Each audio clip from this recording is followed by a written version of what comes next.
At the most exclusive charity ball of the year, billionaire Arthur Kensington stood on stage, basking in the glow of the spotlights. But he wasn't just announcing a record-breaking donation. He was announcing his mistress, presenting her to the world as the new face of his legacy.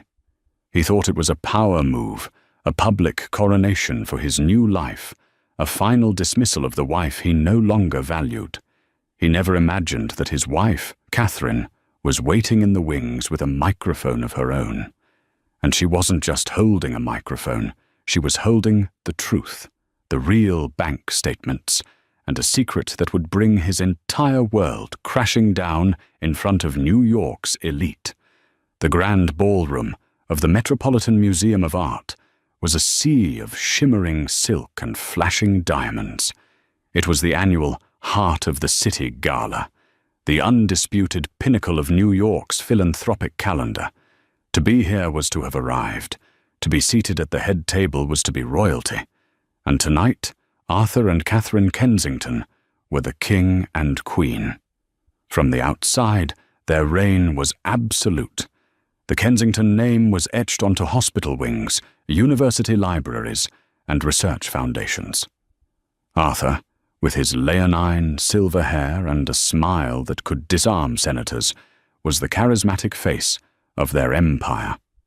Catherine, elegant and poised in a deep sapphire gown by Oscar de la Renta, was the graceful consort, the silent partner. But silence, Catherine had learned, could be a weapon, and tonight her silence was about to end. As she sipped her water, letting the chilled liquid cool the fire in her throat, she watched her husband work the room. He moved with the effortless confidence of a man who had never been told no. He clapped a hand on the shoulder of a tech mogul, shared a hushed joke with a hedge fund manager, and kissed the hand of a dowager whose family had owned half of Manhattan since the Gilded Age. He was a master puppeteer, and this room of titans and socialites was his stage. Catherine, by contrast, felt like a ghost at her own feast. People spoke at her, not to her. They complimented her dress, the impeccable organization of the event, which she had overseen for 6 months, and the generosity of the Kensington Foundation. They saw her as an extension of Arthur, a beautiful, well-maintained accessory to his greatness. They had no idea that the Kensington Foundation, the very engine of their social standing, was fueled almost entirely by her own inheritance, a fortune she had painstakingly tripled through shrewd investments, while Arthur was busy building his public persona. He was the showman, she was the architect, a secret she had guarded for 20 years of marriage. Her eyes drifted across the room, past the towering ice sculptures and the cascades of white orchids, and landed on her, Scarlett Vance. She was impossible to miss, a splash of crimson in a room of tasteful jewel tones. Her dress was daring, cut low in the front and high on the thigh, a deliberate beacon. She was laughing, her head thrown back, a flute of champagne held aloft, and she was standing far too close to Arthur's inner circle. For the past year, Scarlett had been a shadow in Catherine's life. It began subtly. A new consultant at the foundation, full of bold ideas that were mostly repackaged versions of Catherine's own proposals from years prior. Then came the late nights Arthur spent closing deals, the scent of a perfume that wasn't hers clinging to his suits, the second phone that was always kept meticulously out of sight. Catherine wasn't a fool. She hadn't confronted him. A screaming match was beneath her, a theatrical display of emotion that would solve nothing and give him the satisfaction of calling her hysterical. Instead, she had acted with the same quiet precision she applied to her stock portfolio. She hired a discreet private investigator, a former federal agent named Mr. Finch, who delivered a file filled with photographs and financial statements that were as damning as they were heartbreaking. Pictures of Arthur and Scarlett in Paris, holding hands under the Eiffel Tower, Credit card receipts from Cartier for a necklace Catherine had never seen. Hotel bookings for suites overlooking Central Park on afternoons. Arthur was supposedly in board meetings. The pain had been a physical blow, a cold, sharp thing that lodged itself beneath her ribs. But after the initial shock came a chilling clarity. This wasn't just an infidelity, it was a coup. Arthur wasn't just cheating on her. He was attempting to steal her life's work, her legacy, and install this younger, more malleable woman in her place. He was using Catherine's money to woo her, to build a new life on the foundations she had laid. Her gaze met Arthur's from across the room. He gave her a perfunctory smile, a quick, dismissive nod, before turning his full, undivided attention back to the circle of power players. In that brief glance, Catherine saw it all. The boredom, the impatience, the utter certainty that she would always be there, a silent, reliable fixture in the background. He saw a portrait on the wall, not the woman who had painted the entire gallery. A soft cough beside her broke her reverie. It was Mr. Harrison Blackwood, her family's lawyer for 3 generations. A tall, somber man in his late 60s, his face was a roadmap of discretion and loyalty. He looked more like an undertaker than a lawyer, which was fitting, as he was here tonight to help her bury a marriage. "Everything is in place, Catherine," he murmured, his voice barely audible above the string quartet. "The final transfer orders are queued. They only require your verbal confirmation." Catherine gave a slight, almost imperceptible nod. "Thank you, Harrison. Is the package ready?" "In my briefcase. The dossier is comprehensive. Certified financial audits, incorporation documents, statements of origin for the initial seed capital. There will be no room for ambiguity." "Good," she said, her voice steady. She took another sip of water. The fire in her throat had been replaced by ice. For months, she had planned this night. Every detail, every contingency.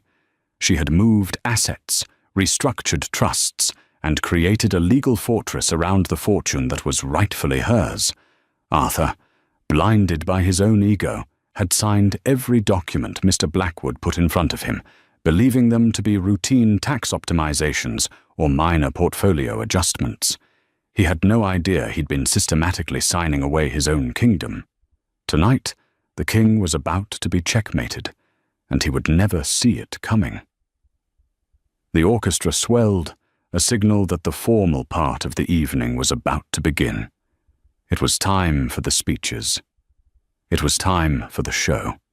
The air in the ballroom thickened with anticipation as Genevieve Caldwell, the evening's MC and a celebrated news anchor, approached the podium. Her voice, smooth and practiced, washed over the assembled guests, quieting the low hum of conversation. Catherine felt 100 pairs of eyes settle on the head table, on her and Arthur. She maintained a serene, pleasant expression, a mask she had perfected over 2 decades. Inside, her heart was a metronome, counting down the final beats of her old life. She could feel the whispers rippling through the room like a breeze disturbing calm water. They were disguised behind tastefully manicured hands and polite smiles. But they were there. She saw Beatrice Finch, a notorious society columnist whose pen could build or destroy reputations overnight, lean in to whisper something to her companion, her eyes darting between Catherine, Arthur, and the vibrant splash of red that was Scarlet Vance. Beatrice had, in her own barbed way, been the final catalyst. A month ago, at a luncheon for the New York Public Library, Beatrice had cornered her by the canapes. "Catherine, darling," she'd purred, her smile all teeth. "You're looking resilient. It must be so taxing, managing such a vast enterprise. Arthur is lucky to have you keeping the home fires burning while he's out, mentoring the next generation." The emphasis on mentoring was a surgical strike. Beatrice's gaze flickered towards Scarlett, who was holding court with a group of junior board members, radiating a confidence far beyond her station. The message was clear. The affair wasn't just a rumor anymore. It was common knowledge in their gilded circle. They were all watching, waiting for the drama to unfold. They saw Catherine as a pitiable figure, the aging wife about to be discarded. That single condescending comment had solidified Catherine's resolve. She would not be a victim in their narrative. She would be the author of its final chapter. Her mind flashed back to the day the investigator's file had arrived. It was a Tuesday. She remembered the mundane details with perfect clarity, the scent of lemon polish in the air of their Park Avenue apartment, the faint ticking of the grandfather clock in the hall. She had sat in her study, the one place that was truly hers, and opened the beige manila envelope. She hadn't cried. The betrayal was too cold, too calculated for tears. The photographs were clinical. Arthur and Scarlett laughing over dinner at a Michelin-starred restaurant in Soho.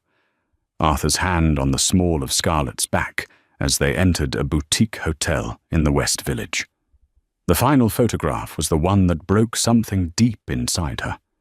It was a candid shot of them sitting on a park bench, Scarlett's head resting on Arthur's shoulder. He was looking down at her with a tenderness, a protective affection that Catherine hadn't seen directed at her in over a decade. It was the look he'd given her when they were young, when he had nothing and she had believed in him. That was when the pain transformed into something harder, something more useful. Purpose. She didn't just want a divorce, she wanted justice. He had used her belief, her support, and her family's money to build his pedestal. Now he was trying to kick her off it. She had called Harrison Blackwood that same afternoon. He had arrived within the hour, his face grim. He listened without interruption as she laid out the evidence, her voice never wavering. "I don't want to destroy him, Harrison," she had said, her hands folded calmly on her desk. "I simply want what is mine. The entire infrastructure of our wealth, the initial capital, the holding companies, the primary investment accounts, they all originated from the assets my father left me. Arthur was a partner in the marriage, but he was effectively a salaried executive in our financial life. I want to make that distinction legally and publicly irrevocable." Blackwood had nodded slowly. "This will be a declaration of war, Catherine." "The war was declared when he signed a check from our joint account to pay the lease on her apartment," she had replied, her voice like chipping ice. "I am simply choosing the battlefield." And so began the silent deconstruction. For months, under the guise of estate planning and tax law compliance, Blackwood had drafted a mountain of paperwork. Catherine had meticulously gone through every line, her mind for numbers and legal structures proving far sharper than Arthur had ever given her credit for. He would come home, exhausted from a long day, and she would present him with a stack of documents. "Just some updates from Harrison for the trusts, darling," she'd say with a placid smile, "to minimize our tax exposure on the European holdings." "Whatever you think is best, Cat," he'd mumble, scrawling his signature without a second glance before pouring himself a scotch. He trusted her to manage the boring details, completely oblivious that she was surgically excising him from the fortune he believed was his. She had created a new master trust, the Davenport Legacy Trust, named for her family, and had systematically transferred controlling interest of every significant asset into it. The Kensington Foundation was now merely a subsidiary, a shell that was legally under the complete and total authority of her new trust. Back in the ballroom, Genevieve Caldwell was concluding her opening remarks. "And now, it gives me immense pleasure to introduce a man whose name is synonymous with generosity. a titan of industry with a heart of gold, the chairman of the Kensington Foundation, my dear friend, Arthur Kensington. Polite, enthusiastic applause filled the room. Arthur rose, buttoning his bespoke tuxedo jacket. He leaned over and gave Catherine a quick, dry peck on the cheek. It felt like the touch of a stranger. "Wish me luck," he whispered, a smirk playing on his lips. "You don't need it," Catherine replied, her voice serene. "You've always been a natural performer." He took that as a compliment, his ego too vast to detect the double meaning.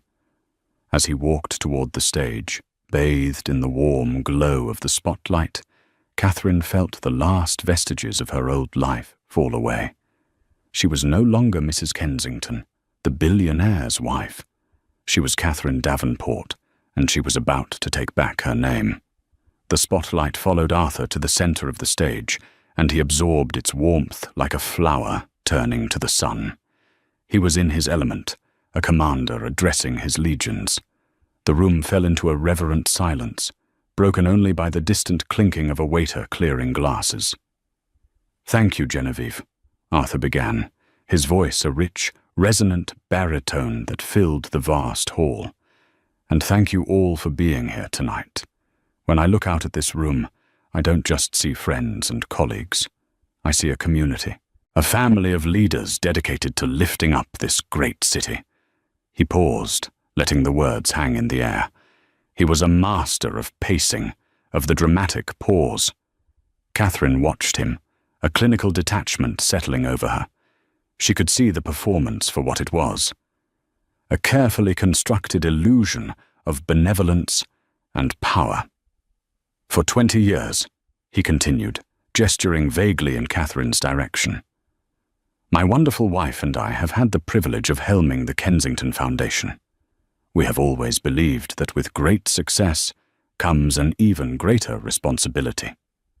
He spoke of their achievements, glossing over the fact that Catherine had identified and vetted nearly every project they had ever funded. He took credit for the literacy program she had designed, the homeless shelter she had spent a year restructuring, the arts endowment she had championed against his initial resistance. He spoke of them in the royal "we," but his posture, his gestures, his entire being screamed "I." "But philanthropy cannot be about looking back at what we've done," Arthur declared, his voice rising with theatrical passion. "It must be about looking forward, to the future, to the next generation." This was his segue. Catherine felt her hands clench in her lap, her knuckles white against the sapphire fabric of her dress. She knew what was coming. "Tonight, I am thrilled to announce the Foundation's most ambitious project to date. We have partnered with the New York Children's Hospital to fund a new, state-of-the-art pediatric oncology wing, a place of hope, a place of healing." A wave of appreciative applause rippled through the audience. It was a noble cause, unimpeachable. Arthur beamed, letting the applause wash over him before raising a hand for silence. This project requires not only capital, but vision. It requires a dynamic, forward-thinking leader to see it through. And I have found that leader. He turned his head slightly, his eyes scanning off the front tables until they landed on Scarlett Vance. He gave her a warm, intimate smile that was meant for her alone, but was visible to everyone on the ballroom's giant screens. Over the past year, we have been fortunate to have a brilliant new consultant join our team. Her passion and innovative spirit have been a true inspiration. It is her vision that will shape this new wing, and it is my great pleasure to ask her to join me on stage. Ladies and gentlemen, the project director for the new Kensington wing, Ms. Scarlett Vance. A collective, barely audible gasp swept through the room. This was more than a professional acknowledgement. This was a statement. Bringing his mistress onto the stage at the most important social event of the year, with his wife sitting just feet away, was an act of breathtaking arrogance. It was a public anointment. Scarlett rose from her seat, a triumphant smile on her face. Her crimson dress seemed to ignite under the spotlights. She practically glided to the stage, the picture of youthful vibrancy. She stood beside Arthur, and he placed a proprietary hand on the small of her back. The image on the giant screens was undeniable. The powerful billionaire and his beautiful young protégé. The future. Catherine sat frozen, a statue of sapphire and diamonds. She could feel the pitying glances, the shocked stares, the morbid curiosity of the entire room focused on her. They were all waiting for her to crumble, to cry, to flee in humiliation. Arthur hadn't even bothered to look at her. In his mind, she was already irrelevant. Scarlett stepped up to the microphone Arthur offered her. "Thank you, Arthur," she said, her voice breathy with emotion. "This is a dream come true. To be able to make a real difference. It's all I've ever wanted. And with Arthur's guidance and the incredible generosity of the Kensington Foundation, we are going to build something truly miraculous for the children of this city." Her words were perfectly chosen, but her eyes betrayed her. As she spoke, her gaze swept over the audience, a queen surveying her new domain. Then, for a fleeting moment, her eyes met Catherine's. There was no sympathy, no remorse. There was only victory, a cold, hard triumph. In that look, Scarlett was telling her, "It's over, I've won, he's mine. All of this is mine now." Arthur then stepped forward for the grand finale. "To kickstart this vital project," he boomed, "the Kensington Foundation is making an initial pledge tonight, an anchor donation to show our unwavering commitment. Tonight, we are pledging $100 million to the New York Children's Hospital." The room erupted.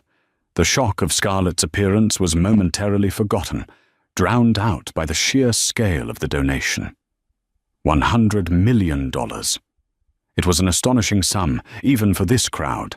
The applause was thunderous. Flashbulbs popped like fireworks. Arthur stood with his arm around Scarlett, the two of them waving to the adoring crowd. A philanthropic power couple being born before everyone's eyes. He had just given away $100 million of her money. He had used her fortune to publicly humiliate her and crown his mistress. Catherine looked over at Mr. Blackwood. He gave a single, solemn nod. The time for silence was over. The performance was about to have a new star. She slowly, deliberately, placed her napkin on the table and rose to her feet. As Catherine stood, a hush began to fall over the tables closest to the stage. Her movement was so deliberate, so full of quiet authority, that it commanded attention. Arthur and Scarlett, still basking in the glow of their triumph, hadn't noticed her yet. But Genevieve Caldwell, the ever-professional MC, saw the shift in the room's energy. Her eyes met Catherine's, and she saw something in that calm, steady gaze that made her act instinctively. "And now," Genevieve said, her voice cutting smoothly through the fading applause, "I believe we have one more person to thank. A woman whose tireless work behind the scenes has been the true bedrock of the foundation for 2 decades. Please, a round of applause for Catherine Kensington." It was the opening Catherine needed. The spotlight operator, sensing the change in momentum, swung a second beam from Arthur and Scarlett to her. Suddenly, she was illuminated, standing alone by the head table, a column of sapphire and resolve. Arthur's smile faltered. He looked from Catherine to Genevieve, a flicker of annoyance crossing his face. This was not in his script. Catherine walked towards the stage, not with the hurried shuffle of someone making an impromptu appearance, but with the measured, confident pace of someone arriving to claim what was hers. She ascended the small set of stairs, her steps silent on the carpeted risers. She reached the podium, standing a few feet from her husband and his mistress. The air on stage was thick with unspoken tension. She didn't look at either of them. Instead, she faced the audience, her expression calm and unreadable. "Thank you, Genevieve," she began, her voice clear and steady, amplified by the microphone. It lacked Arthur's booming theatricality, but possessed a quiet resonance that was far more compelling. "And thank you all for your incredible generosity tonight. The New York Children's Hospital is a cause that is deeply, deeply important to me." She paused, letting her eyes sweep across the room, making contact with dozens of familiar faces. Arthur is right about one thing. Philanthropy is about the future. It is about building a legacy. But in order to build a true legacy, one must have a foundation built on truth. A nervous cough echoed in the silence. Arthur shifted his weight, a frown now etched onto his handsome features. Scarlett's triumphant smile had been replaced by a look of wary confusion. "For 20 years," Catherine continued, "I have been content to work in the background. I have always believed that the work itself is more important than the credit.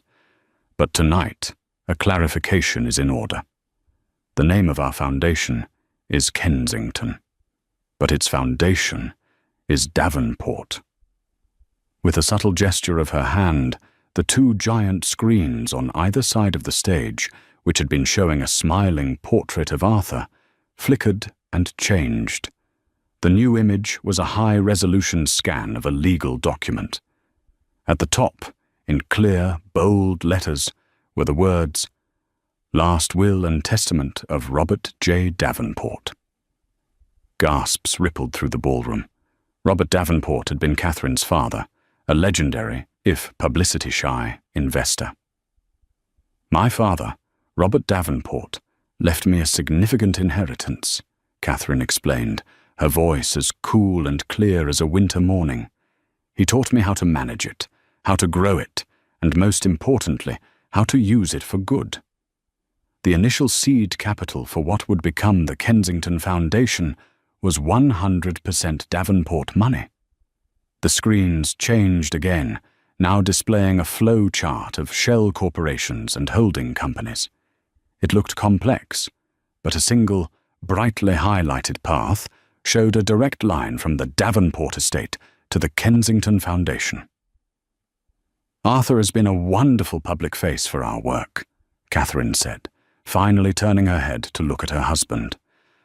There was no anger in her eyes, only a profound, dismissive finality.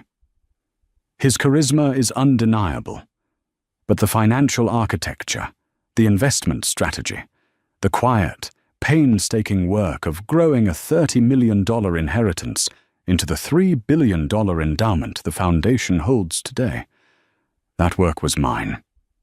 The screens now showed a summary of the foundation's audited financials. Below it, another document appeared. "Articles of Incorporation for the Davenport Legacy Trust." "To safeguard that legacy," Catherine announced, turning her attention back to the stunned audience, "I recently consolidated all controlling assets into a new master trust, a trust that I, and I alone, control. The Kensington Foundation, as of last month, is a wholly owned subsidiary of the Davenport Legacy Trust. Arthur holds the title of chairman, a non-voting position. He is, in essence, an honorary employee, one with a very generous expense account, I might add." The implication was staggering. Arthur wasn't the king. He was a court jester, dressed in the king's clothes. The whispers in the room were now a collective roar. Beatrice Finch looked as though she had just been handed the scoop of the century. Arthur's face had gone from tan to ashen. He opened his mouth to speak, but no words came out. He looked utterly, completely poleaxed. Catherine hadn't raised her voice. She hadn't shed a tear. She had simply, methodically, presented the facts. With a few documents and a calm, clear speech, she had dismantled the entire myth of Arthur Kensington. the self-made philanthropist. She had revealed him for what he was, a brand built and funded by his wife. The architect had just shown everyone the blueprints. The atmosphere in the ballroom had transformed from celebratory to electric.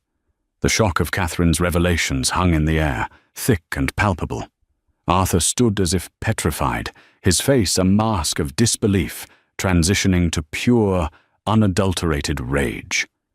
Scarlett looked pale, her crimson dress now seeming garish and desperate. The power dynamic on the stage had not just shifted, it had been utterly and irrevocably reversed. Catherine allowed a moment of silence for the full weight of her words to settle. She then turned her attention to the matter at hand, the $100 million pledge. My husband's announcement of a $100 million donation was, I admit, a surprise to me, she said, her voice still perfectly modulated. It's a grand gesture, and it was made with his characteristic enthusiasm. The slight pause before the word enthusiasm dripped with an irony so fine it was almost invisible, yet everyone felt its sting. It was also made without the authorization of the trust that actually controls the funds, she stated plainly. Legally, his pledge is unenforceable. It is a promise he does not have the authority to keep. A new wave of murmurs swept through the crowd. This was the ultimate humiliation. Not only had she exposed him as a figurehead, but she had just invalidated his grand, legacy-defining act in front of everyone who mattered. Arthur finally found his voice, a strangled, furious whisper. "Catherine, what in God's name are you doing? We'll discuss this at home." Catherine didn't even glance at him. She continued addressing the audience as if he hadn't spoken. "However," she said, her voice rising slightly, taking on a new warmth and strength, "the cause is what matters.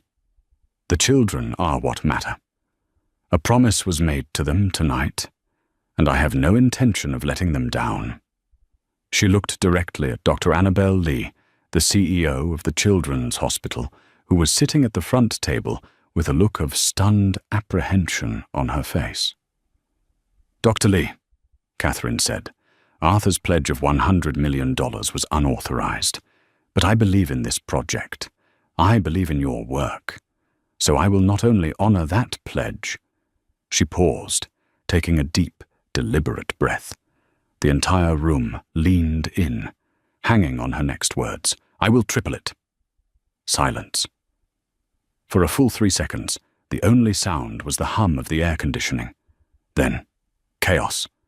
A single person began to clap, then another, and another, until the entire ballroom erupted in a tidal wave of thunderous applause and cheers.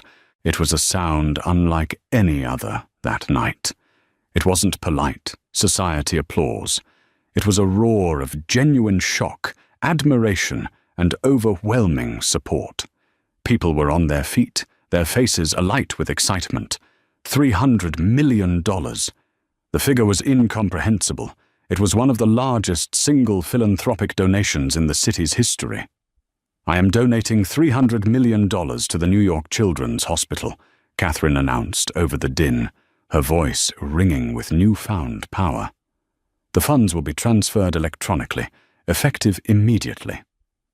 As if on cue, Mr. Harrison Blackwood, who had made his way to the side of the stage, stepped forward. He carried a tablet computer. He handed it to a visibly stunned Genevieve Caldwell. "Mr. Blackwood is my legal counsel," Catherine explained. "He has queued the wire transfer from the Davenport Legacy Trust. It is irrevocable. Genevieve, would you do us the honor of confirming receipt with Dr. Lee's financial controller?" Genevieve, a seasoned professional who had seen everything, looked momentarily speechless.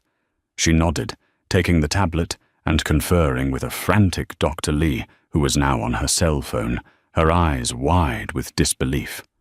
Catherine wasn't finished. "This donation comes with only one condition," she said, her voice cutting through the applause once more. My husband suggested naming the new building the Kensington Wing, but I feel that is no longer appropriate.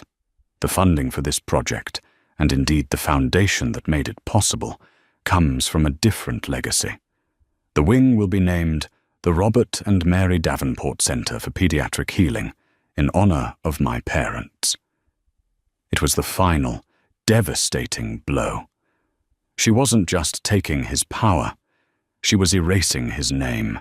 She was reclaiming her family's legacy and building a new, better one in its place, right on the ashes of the life he had tried to steal. Arthur finally snapped. "Catherine," he hissed, taking a step toward her, his face contorted with fury. "You have no right." Before he could take another step, two discreet but very large security guards materialized on stage, flanking Catherine protectively. They had been hired by Mr. Blackwood, a contingency for this very possibility. They didn't touch Arthur, but their presence was a clear, unbreachable wall. On the other side of the stage, Genevieve Caldwell's voice trembled with excitement as she spoke into the microphone. "Ladies and gentlemen, I have just received confirmation from the hospital's CFO. $300 million. The transfer is complete. It's done." The applause that followed was deafening. It was an ovation, not for a billionaire's wife, but for a queen. Catherine stood tall, absorbing the wave of support, her face a serene portrait of vindication. She had weathered the whispers, endured the humiliation, and turned her deepest pain into an act of transformative power, not just for herself, but for thousands of sick children. The gilded cage was broken, and she was finally free. The ballroom descended into a state of controlled pandemonium. The standing ovation for Catherine was long and heartfelt, a spontaneous coronation by the very society that had pitied her moments before. They were applauding her wealth, yes, but more than that, they were applauding her audacity, her strength, her sheer, unmitigated genius in executing the most public, most brutal, and yet most elegant takedown they had ever witnessed. Flashbulbs from the press section at the back of the room strobed relentlessly, capturing every angle of the drama on stage. Arthur, frozen between rage and shock, his face pale and slack. Scarlett, a statue of crimson humiliation, her dreams of becoming the next Mrs. Kensington evaporating under the harsh lights. And Catherine, poised and regal, accepting the adulation, not with smugness, but with a quiet, dignified grace. Arthur lunged forward again, shouting her name, but the security guards formed a subtle, impassable barrier. He was a king without a kingdom, shouting orders that no one heard. The applause was his political funeral. He looked out at the sea of faces, his friends, his business partners, his rivals, and saw no sympathy. He saw awe directed at his wife, and a cold, clinical curiosity directed at him. He was no longer a player, he was a spectacle. Scarlett, realizing the game was over, made a desperate move. She tried to touch Arthur's arm, to offer a word of support, to maintain the illusion of their partnership. He flinched away from her, as if her touch were acid. His eyes, when they finally fell on her, were filled with a venomous contempt. In his mind, she was no longer the prize. She was the catalyst for his ruin. He had paraded her as his triumph, and she had become the symbol of his catastrophic miscalculation. Sensing her complete and utter irrelevance, Scarlett turned and fled the stage, her crimson dress a slash of color as she pushed her way through the stunned onlookers. There was no graceful exit for her, only a desperate scramble towards obscurity.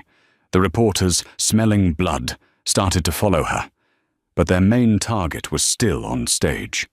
Catherine gave a final, gracious nod to the audience. She turned, completely ignoring her husband, and walked towards Mr. Blackwood, who was waiting for her by the stage steps. He offered her his arm, and she took it. Together, they descended into the crowd, which parted for them like the Red Sea. "Brilliant, Catherine. Simply brilliant," murmured a banking CEO as she passed. "That was legendary," whispered a woman who had been one of the chief gossip-mongers. Beatrice Finch, the columnist, was scribbling furiously in her notepad, her eyes gleaming. "The mother of all divorces," she muttered to herself. "This will be on the cover for a month." As Catherine moved through the room, Arthur was left alone on the stage, a pathetic, isolated figure under the glare of the spotlights. The applause had died down, replaced by an excited, ravenous buzz of conversation. He was the topic of every discussion, the subject of every shocked text message and whispered aside. He had entered the ballroom as a titan and would leave as a cautionary tale. He finally stumbled off the stage, searching the crowd for a friendly face, a lifeline. He found none. People avoided his gaze. Former allies suddenly found their champagne flutes fascinating. Business associates turned their backs, engaging in animated conversations with anyone else. He was a social leper. The power he had projected was entirely derived from the money he no longer controlled, and without it, he was nothing. The illusion had been shattered, and the man underneath was hollow. Catherine and Mr. Blackwood didn't head for the main exit. Instead, he guided her through a side door that led to a private corridor, away from the prying eyes and flashing cameras of the press. The cacophony of the ballroom faded behind them, replaced by a blessed, echoing silence.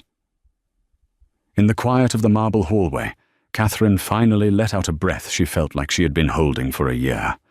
Her shoulders, which had been ramrod straight, slumped slightly. The adrenaline that had fueled her began to recede, leaving behind a profound exhaustion and a deep, cleansing sense of release.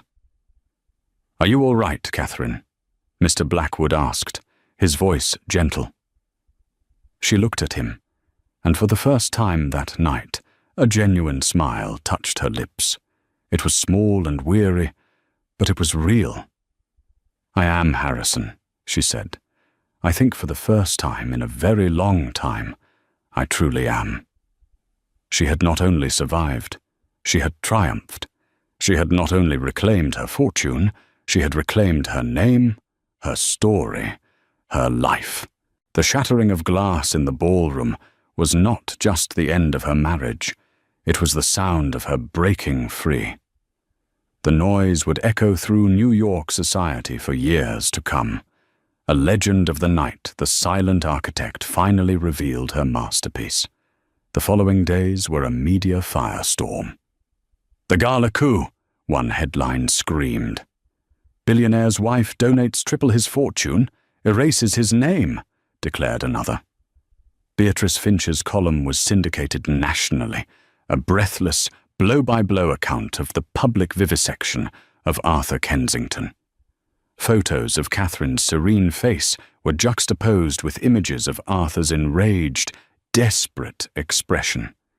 She was lauded as a feminist icon, a brilliant strategist, a philanthropic hero. He was portrayed as a fool, a philanderer, a man undone by his own hubris. The legal and financial fallout was swift and brutal. Arthur's honorary position at the foundation was terminated. His corporate credit cards were cancelled. The handful of assets that were in his name alone were quickly seized by creditors he could no longer pay.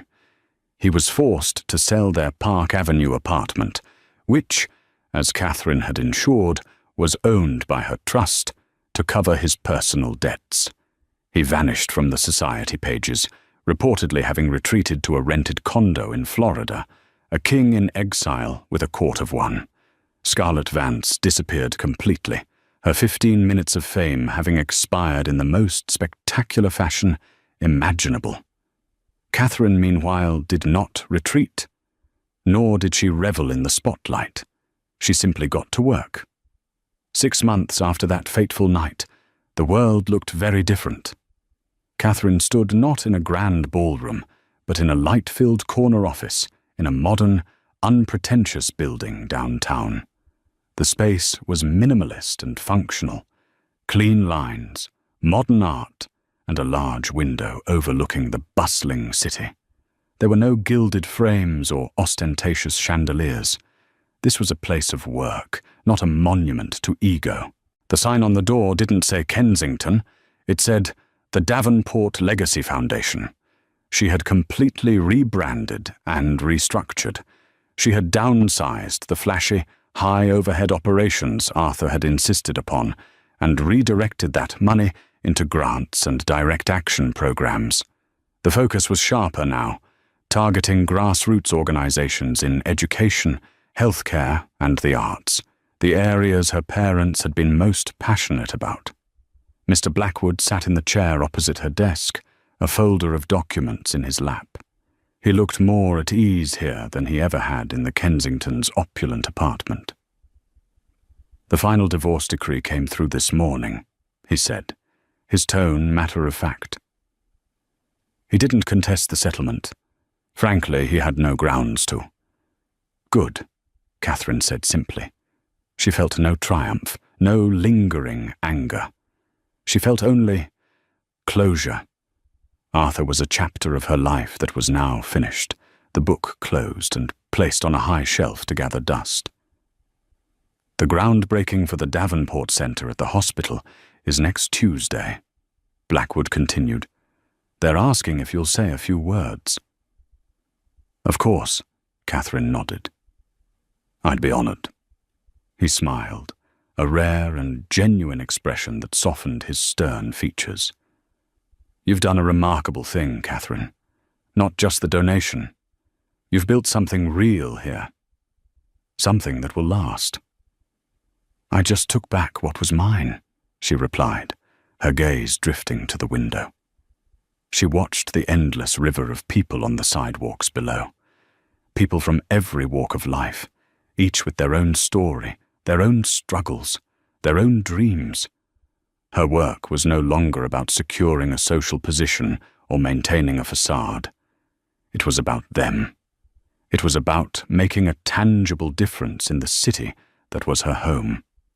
The pain of Arthur's betrayal had been a crucible, burning away the non-essential parts of her life and leaving behind a core of strength and purpose she never knew she possessed. She had been the silent partner, the ghost in her own life, for far too long. Now, her voice was clear, her vision was her own, and her name, her real name, Davenport, was a symbol not of inherited wealth, but of earned respect and authentic power. She had lost a husband, but she had found herself.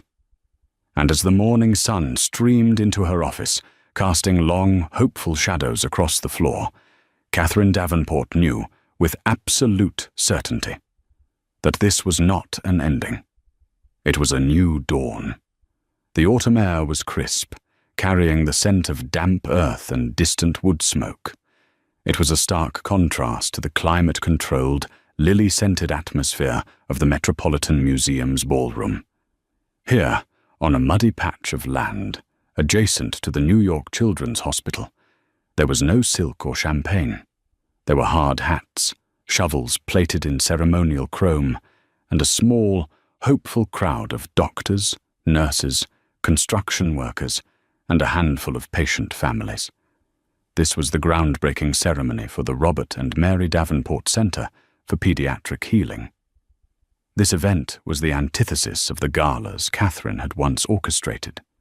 The glamour was gone, replaced by something far more potent: reality. The stakes were not social standing, but human lives. Catherine, dressed in a simple but elegant camel hair coat over a wool dress, felt more at home here than she ever had under the glare of ballroom spotlights. When it was her turn to speak, she stepped up to a simple wooden lectern, a piece of paper in her hand that she never once looked at. "Good morning," she began, her voice steady and warm, carrying over the small crowd without the need for theatrical projection. "When I was a little girl, my father, Robert, used to tell me that money was just a tool. It had no inherent value. It was like a hammer. You could use it to build a house, or you could use it to break a window. Its worth was determined entirely by the intention of the hand that wielded it. She paused, her eyes finding Dr. Lee in the front row. My mother, Mary, taught me something different. She taught me that the most powerful force in the world wasn't a tool at all. It was empathy. The ability to see pain in another and feel a duty to help heal it. Catherine's gaze swept over the small faces of the children in attendance, some bundled in wheelchairs, others holding tightly to a parent's hand. "This building," she said, her voice thick with genuine emotion, "is where their lessons meet. It is the fusion of my father's tool and my mother's heart. It will be more than bricks and mortar.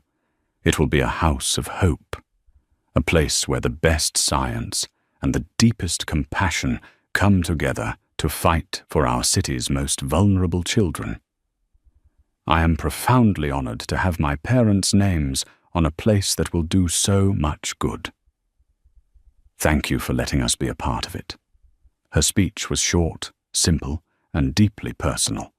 The applause that followed was not a thunderous ovation, but a wave of heartfelt, appreciative clapping.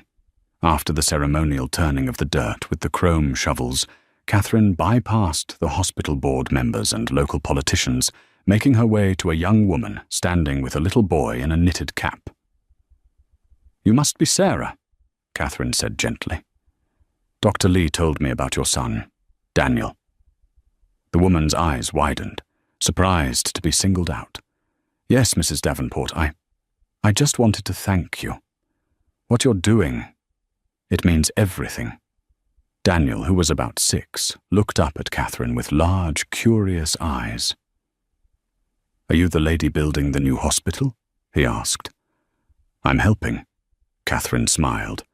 "We're going to build a special place with lots of light and even a garden on the roof, so you can feel the sun even when you're getting better." The boy's face lit up.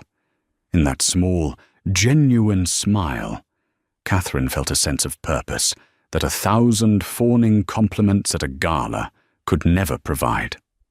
This was real. This was the legacy she was building. After another half hour of quiet conversations, she finally begged her leave. Mr. Blackwood had offered to accompany her, but she had chosen to drive herself. It was another small act of reclaiming her independence. As she walked towards the parking lot, pulling her keys from her coat pocket, a voice from behind her called her name. A voice she never expected to hear again. "Catherine." She turned. Standing about 20 feet away, looking hesitant and out of place, was Scarlett Vance. The transformation was shocking.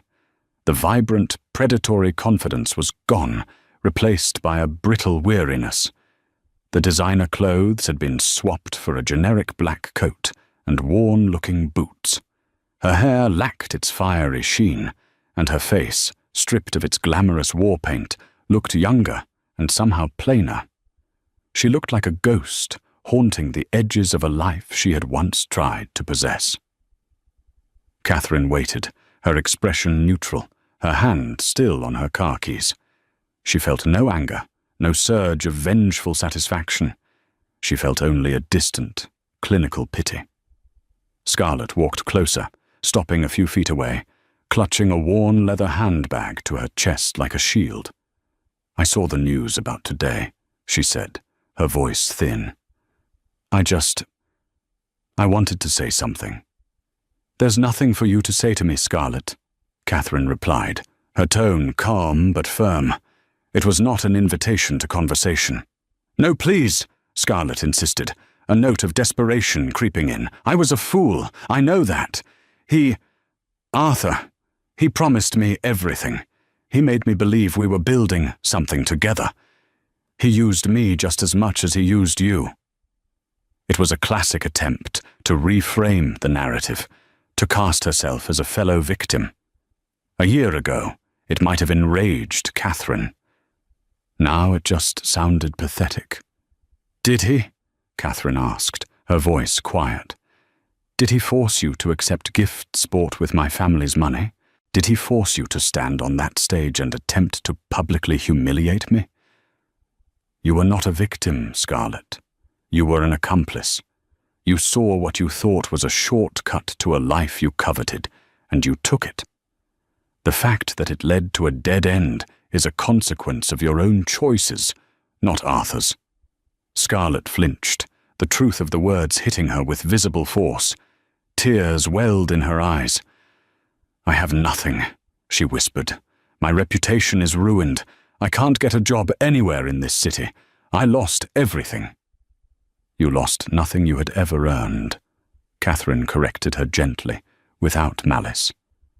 "The life you were trying to take from me was an illusion. It was a gilded cage, and I was just as trapped in it as you wanted to be. The clothes, the parties, the name, none of it was real. It was a performance." She looked from Scarlett's desperate face to the construction site behind her, where the foundation of something real was being laid. "I'm not going to give you money, if that's what you're here for," Catherine said, preempting the inevitable request. "It wouldn't help you. It would just be another shortcut. My advice to you is this. Stop looking for shortcuts. Stop trying to live someone else's life.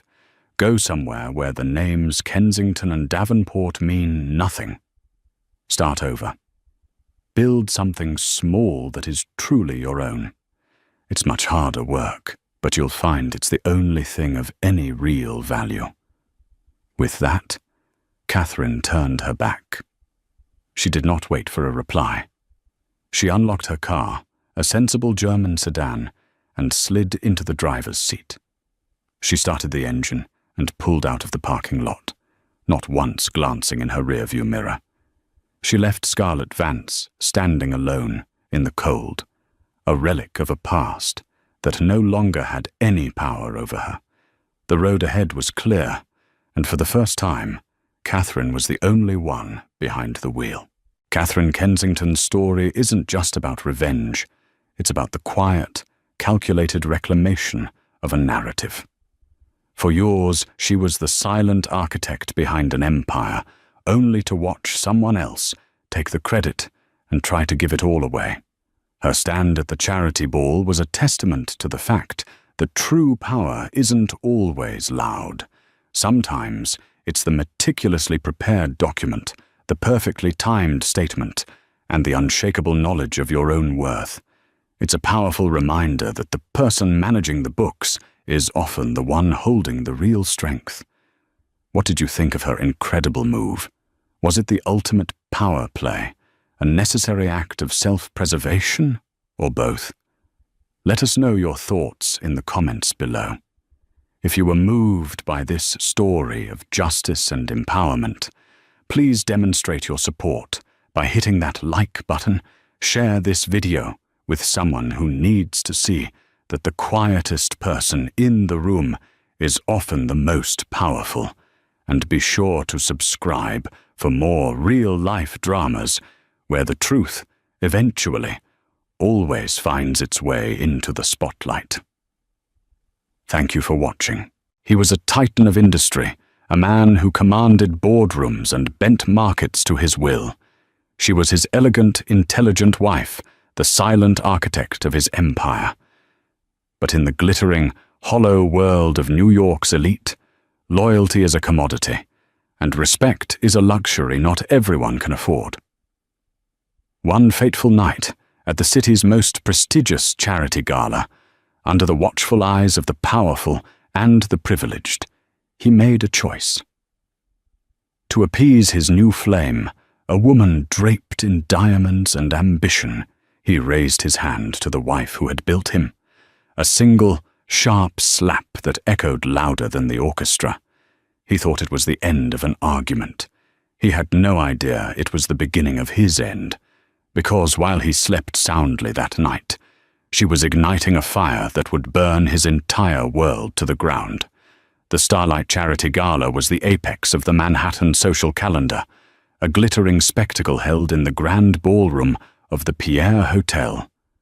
Crystal chandeliers, each the size of a small carriage, dripped light onto a sea of couture gowns and bespoke tuxedos.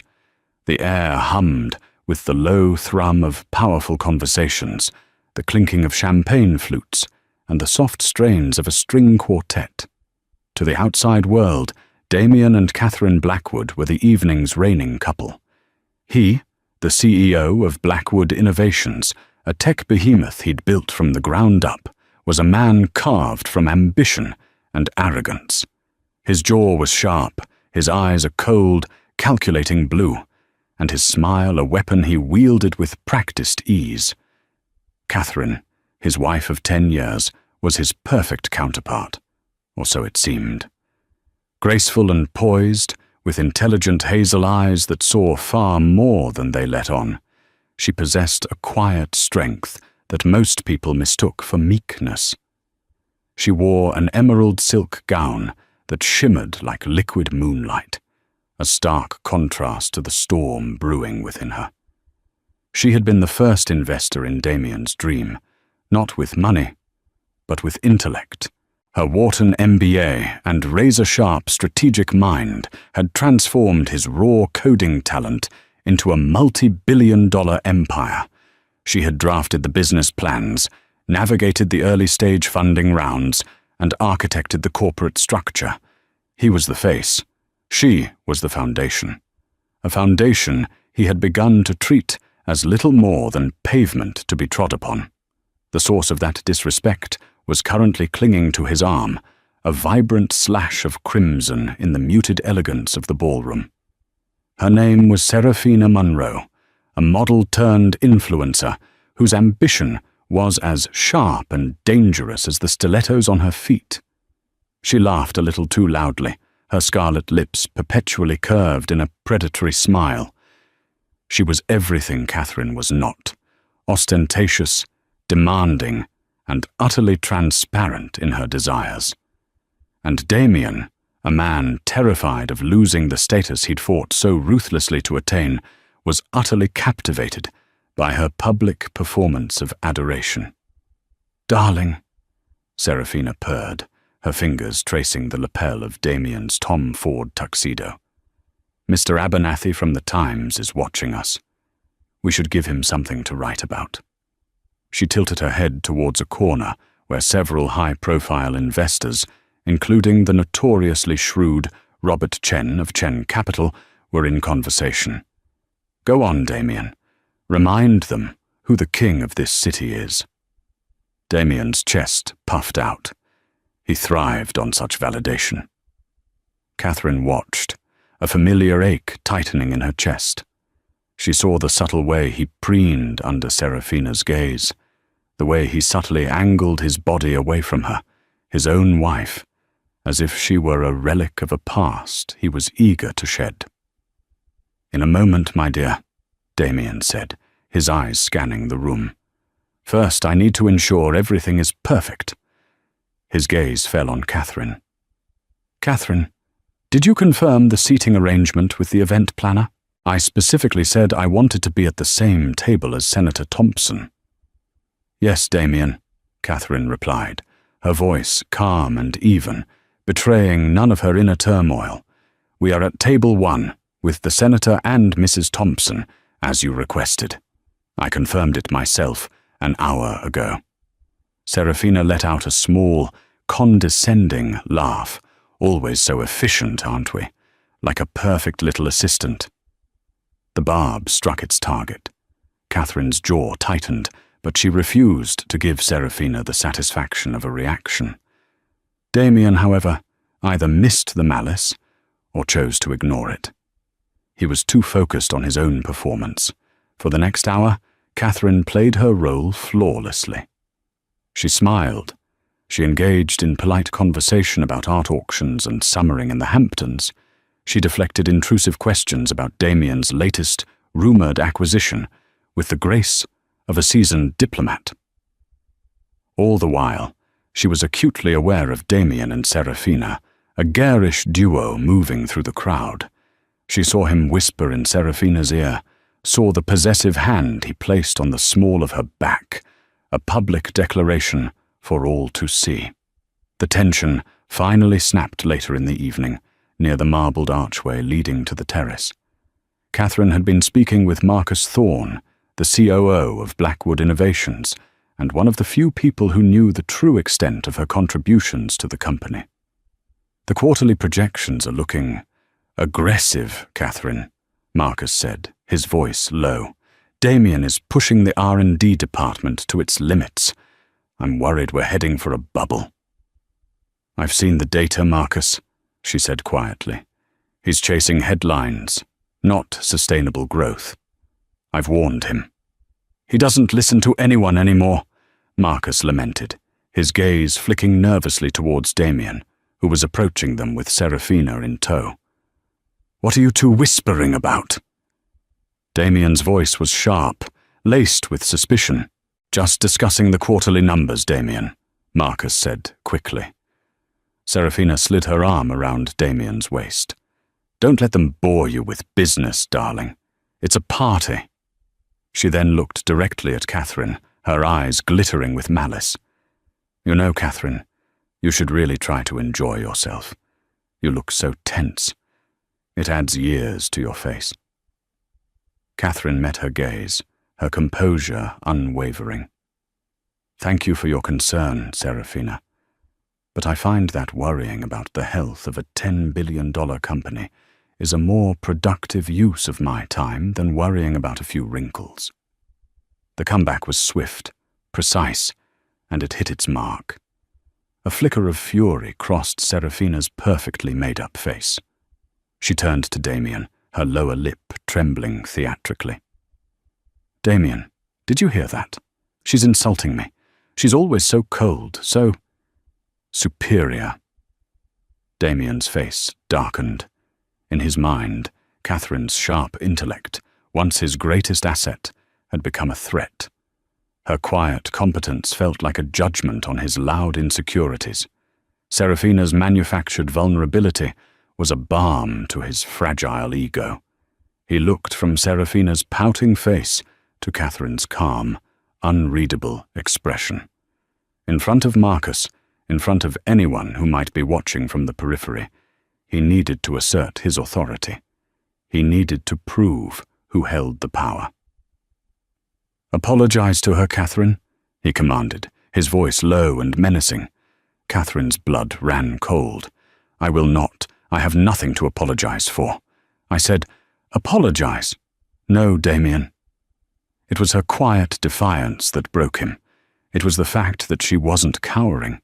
She wasn't afraid. To him it felt like the ultimate betrayal. He saw Serafina looking at him, her eyes wide, waiting. He felt the phantom eyes of the entire New York elite upon him. In that single, terrible moment, his vanity and his cruelty won. He raised his hand. The sound of the slap was sharp, a brutal crack that cut through the murmur of the gala. Catherine's head snapped to the side, the sting blossoming on her cheek like a hot, poisonous flower. A collective gasp rippled through the immediate vicinity. Marcus Thorne froze, his face a mask of horror. For a moment, there was absolute silence, a pocket of stunned disbelief in the heart of the opulent ballroom. Catherine slowly turned her head back to face him. There were no tears in her eyes. There was only a terrifying, crystalline clarity. She looked at Damien, not as her husband, but as a stranger, an enemy.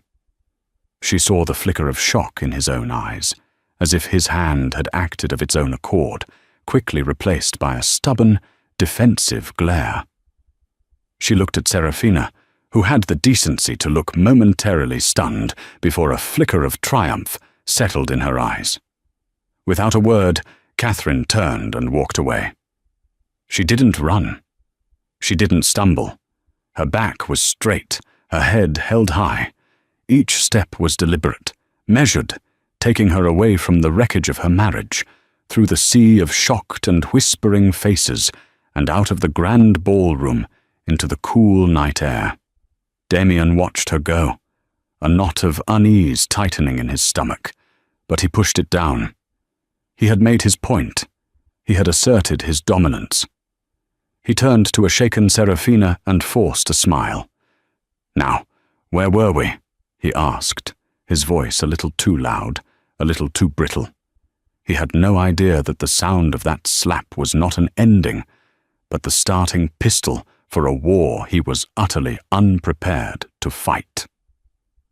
The taxi ride from the Pierre to their Upper East Side penthouse was a blur of city lights smearing against the cold glass. Catherine sat perfectly still in the back seat, one hand resting in her lap, the other pressed against the lingering, phantom heat on her cheek. The sting had subsided, replaced by a profound and chilling numbness. It was the numbness of a limb that has been severed, the shock preceding the agony. She felt strangely disconnected from the woman in the emerald gown, the woman who had just been publicly humiliated by her own husband. That woman was a character she had played for a decade. Tonight, the performance had ended. When the taxi pulled up to the imposing limestone facade of their building, the doorman, a kind-faced man named George, rushed to open her door. "Good evening, Mrs. Blackwood. You're home early." His eyes widened slightly as he saw her face, the faint red mark just beginning to bloom on her cheekbone. To his credit, his professional mask didn't slip. "Is everything all right?" "Everything is fine, George. Thank you," she said, her voice a monotone. But as she walked across the marble lobby, she knew nothing would ever be fine again. The private elevator opened directly into their penthouse. It was a monument to Damien's success, a sprawling space of glass, chrome, and minimalist furniture, with a panoramic view of Central Park. It was cold, impersonal, and curated for magazine spreads. It had never felt like a home. Tonight, it felt like a mausoleum. She walked through the silent, cavernous rooms, her heels clicking an unnervingly loud rhythm on the polished concrete floors. She didn't cry. The time for tears felt 1,000 miles away. What she felt instead was a slow, creeping rage, cold and sharp as a shard of ice. It wasn't the wild, screaming rage of a wounded animal. It was the focused, calculating fury of a grandmaster whose opponent has just made a fatal, unforgivable blunder. The slap wasn't the cause, it was the catalyst. It was the physical manifestation of 1,000 smaller betrayals, 1,000,000 moments of being diminished, ignored, and taken for granted. It was the culmination of every time he had taken credit for her ideas, dismissed her concerns as nagging, and paraded his affairs as trophies of his masculine prowess. He hadn't just struck her, he had tried to erase her. She walked into their shared walk-in closet, a space larger than most New York apartments. On one side were Damien's meticulously organized rows of designer suits and shoes. On the other, her own collection of elegant, understated pieces. She ignored them all. She went to the back, to a locked safe, hidden behind a full-length mirror. She keyed in the code, not their anniversary, not his birthday, but the date she had finalized the patent for the core algorithm that had launched Blackwood Innovations. An algorithm she had written. Inside the safe were her personal documents, some jewelry, and a sleek, encrypted hard drive. She took only the hard drive and a single, slim folio of documents. She then walked into the master bedroom and took a small, leather-bound journal from her nightstand. It was filled with her handwriting, notes, ideas, and strategic plans for the company, many of which Damien had later presented as his own. She didn't pack a suitcase full of clothes. That was what a fleeing victim did. She was not a victim. She was a combatant preparing for battle. She took only a single, expensive-looking leather duffel bag. Into it, she placed the hard drive, the journal, the folio, her laptop, and a toiletry bag with only the essentials. The emerald gown she was wearing felt like a costume from another life. She stripped it off, letting it pool on the floor like a shed skin. She changed into a simple, severe black pantsuit, a crisp white silk blouse, and practical, low-heeled Chanel pumps. It was armor. Her phone buzzed. It was Damien. She ignored it. It buzzed again. And again. Texts began to pour in. "Catherine, where are you? We need to talk. You're overreacting." The final one, sent minutes later, was the most telling. "Don't do anything stupid. Think of the company's reputation." His reputation. Not her pain, not their marriage. The company, the entity she had built. A bitter smile touched her lips. Oh, she was thinking of the company. She was thinking of it very, very carefully. She made one phone call. Jessica Riley, a sharp, alert voice, answered on the second ring, despite the late hour. Jessica was her oldest friend, a shark of a divorce lawyer from the prestigious firm of Cromwell, Stern and Vance. The Vance was her father. "Jess, it's me." "Kat, what's wrong? I heard what happened at the gala. My colleague David was there. He called me." "Are you okay?" "He slapped me, Jess. In public." Catherine's voice was steady, devoid of self-pity. There was a pause, and then Jessica's voice turned to steel. "Where are you?" "At the penthouse. I'm leaving now." "Good. Don't engage with him. Don't answer his calls. Where are you going?" "I've booked a suite at the Carlyle, under my maiden name." Vance. The name felt good on her tongue. It was her own. "Okay. I'll meet you there in 40 minutes. We'll start the paperwork." "No," Catherine said firmly. "This isn't about divorce papers. Not yet. That's a skirmish. I'm planning a war." Jessica was silent for a moment, processing. She knew Catherine better than anyone. She knew her friend's calm exterior hid a formidable intellect and an iron will. "Okay," she said slowly. "What's the first move?" "I'm going to need you to look over a non-disclosure agreement. A very, very restrictive one.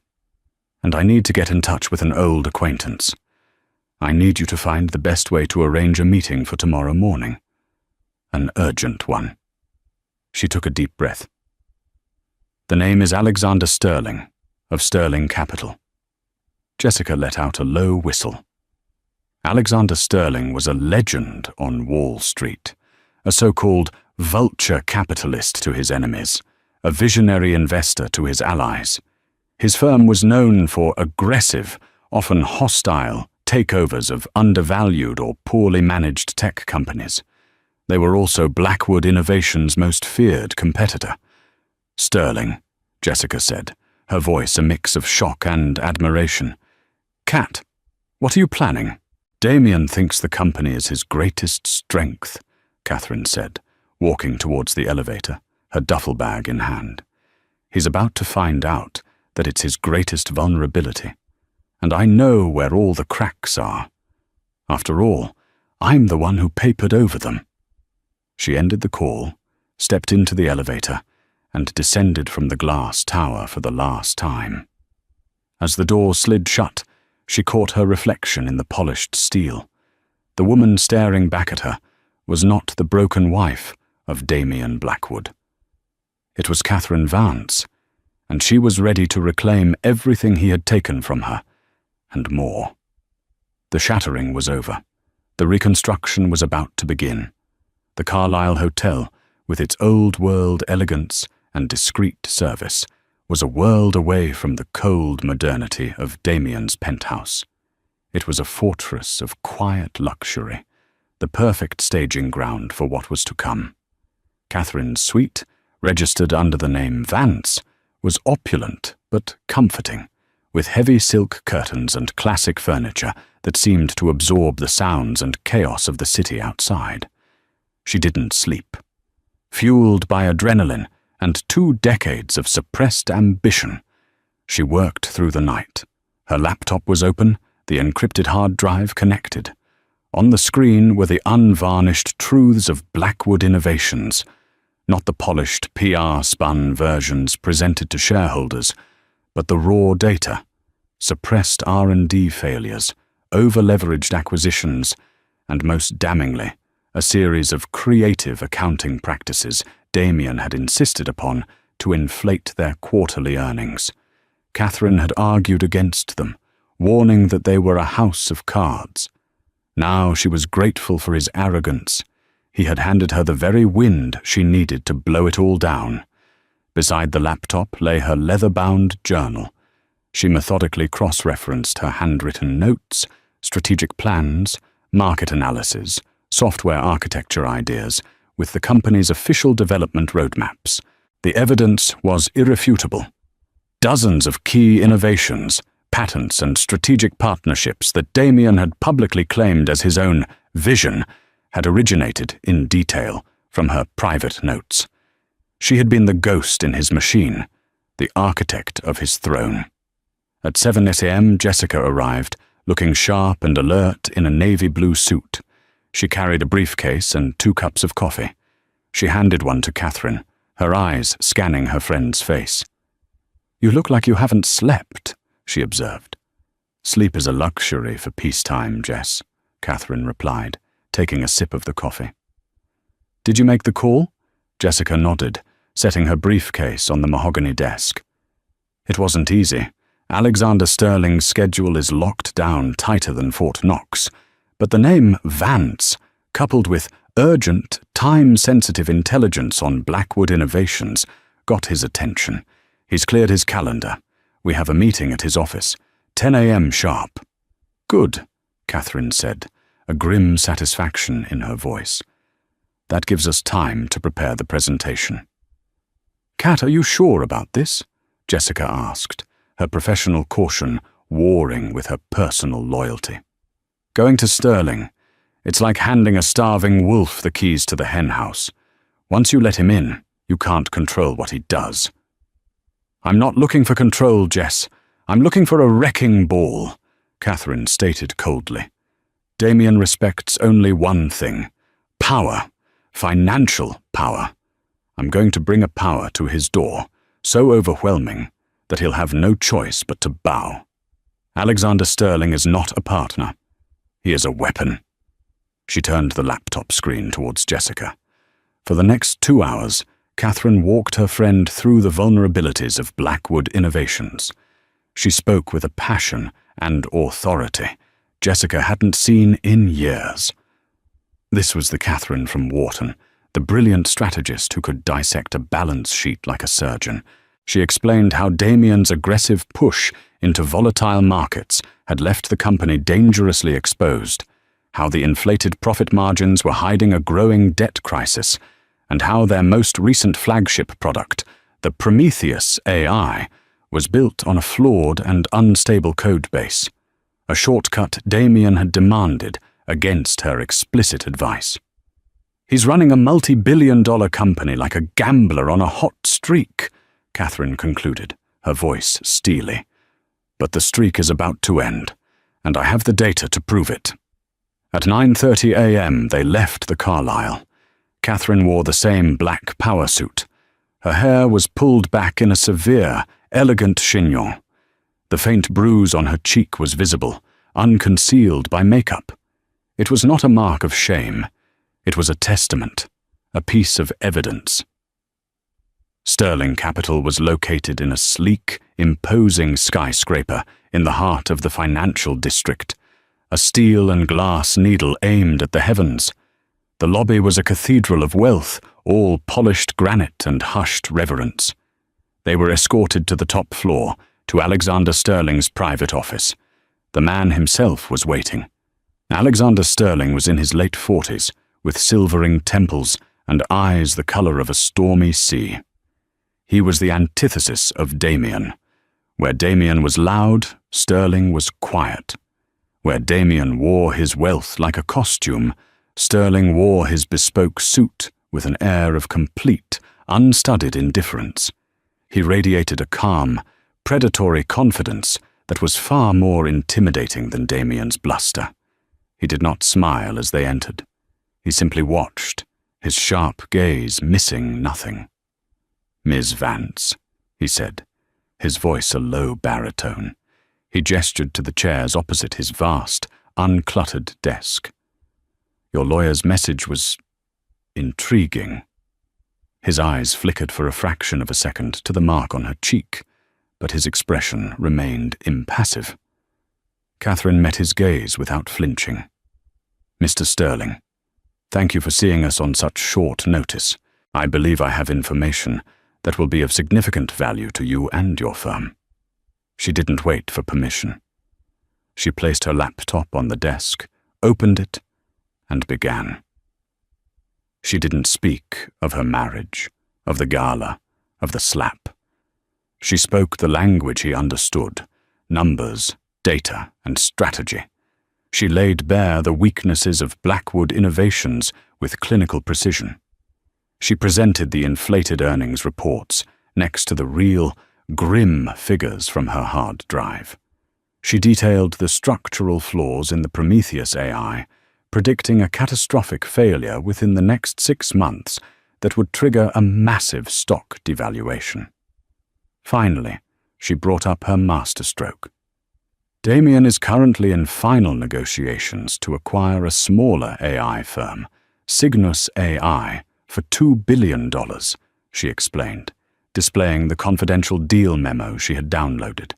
He sees it as a vanity project, but my analysis shows that Cygnus AI's patent portfolio, when combined with Blackwood's existing infrastructure, doesn't create synergy. It creates a redundancy that will cost $500 million in restructuring alone.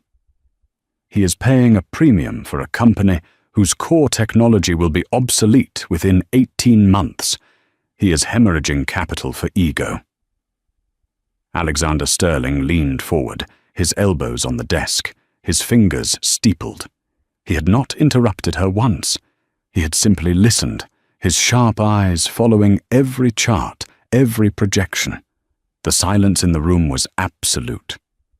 "This is comprehensive," he said finally, the single word carrying more weight than a dozen compliments. "You're suggesting Blackwood is a house of cards." "I'm stating it as a fact," Catherine corrected him gently. "And I'm offering you the opportunity to be the one holding the fan when it comes time to blow." Sterling leaned back in his chair, his gaze analytical, searching. "Why come to me? You're his wife. A messy divorce. You could take him for half. Why burn the whole kingdom down?" For the first time, Catherine allowed a flicker of personal history to enter her voice. "Because I helped build that kingdom, Mr. Sterling, and my name is not on a single brick.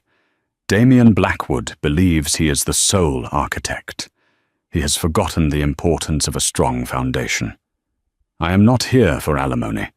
I'm not here for a settlement." She paused, letting her words hang in the air before delivering the final, devastating blow. "I am here for equity. I will provide you with the blueprint to acquire his company at a fraction of its current market value. In return, when Sterling Capital takes control, I want a senior executive position, a seat on the new board, and a significant stake in the restructured company. I am not selling my revenge, Mr. Sterling. I am leveraging my intellectual property." Alexander Sterling looked at her, and for the first time, a slow, appreciative smile spread across his face. It was the smile of a predator recognizing a fellow hunter. He wasn't looking at a scorned wife. He was looking at his next, and perhaps most brilliant, business partner. "Ms. Vance," he said, extending a hand across the desk. "I believe we have a deal." Damien Blackwood arrived at the headquarters of Blackwood Innovations at 9 a.m., feeling triumphant. The night had been a blur of champagne and fawning admirers after Catherine's dramatic exit. Serafina had been suitably impressed by his show of strength, and her flattery had soothed his bruised ego. He'd woken up that morning with a mild hangover and a sense of righteous indignation. Catherine's disobedience had been a public embarrassment, but he had handled it. He had put her in her place. He expected she was holed up in some hotel, crying, ready to come crawling back with a tearful apology. He'd make her sweat for a day or two before graciously allowing her to return. He strode through the gleaming lobby, nodding curtly at the employees who scurried out of his way. "Morning, Mr. Blackwood," they'd murmur. He was the king in his castle, the master of his universe. His executive assistant, a perpetually nervous young woman named Clara, met him at his office door. "Good morning, sir. The board members are assembling for the 10 a.m. emergency meeting you called." "Excellent," Damien said, tossing his coat onto a chair. He'd called the meeting to fast-track the Cygnus AI acquisition, a move that would splash his face across every business journal. It was the perfect way to bury the gossip from last night's gala under a headline of corporate conquest. "Any messages?" "Your wife's lawyer called, sir. Jessica Riley," Clara said, her eyes fixed on her tablet. "She said to inform you that Mrs. Blackwood, that Ms. Vance, would be attending the board meeting." Damien laughed, a short, sharp bark. "What? Is she coming to apologize in front of the board? A little dramatic, even for her." He dismissed the thought. She was probably bluffing, trying to rattle him. Fine, let her come. It will be educational for her. At precisely 10 a.m., Damien entered the boardroom on the 50th floor. The room was designed to intimidate, with a long, black granite table and floor-to-ceiling windows offering a godlike view of the city. His board was assembled, a collection of stern, grey-haired men he'd carefully selected for their pliability. Marcus Thorne, the COO, sat among them, his face pale and drawn. He wouldn't meet Damien's eye. "Good morning, gentlemen," Damien began, taking his seat at the head of the table. "I've called you here today to finalize our acquisition of—" The boardroom doors swung open. Damien stopped mid-sentence, an annoyed frown forming on his face. And then he saw her. Catherine stood in the doorway. She was not the woman he had slapped last night. This was a different person entirely. Dressed in her severe black suit, her face composed and resolute, she radiated an aura of unshakable power. The bruise on her cheek was a stark, silent accusation. But she was not alone. Behind her stood Alexander Sterling. A wave of confusion and alarm rippled through the boardroom. Alexander Sterling was their rival, their boogeyman, the shark that circled their waters.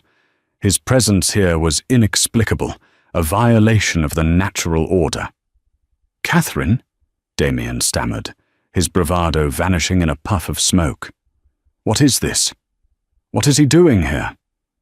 "Good morning, Damien." "Gentlemen," Catherine said, her voice clear and steady as she walked into the room. She didn't take a seat. Instead, she stood at the opposite end of the table, commanding the room's attention. Alexander Sterling stood slightly behind her, a silent, imposing presence. "I apologize for the intrusion. I am here today not as your wife, Damien, but as a representative of a new business proposal. Mr. Sterling is here as my associate." Damien gaped at her. "Business proposal?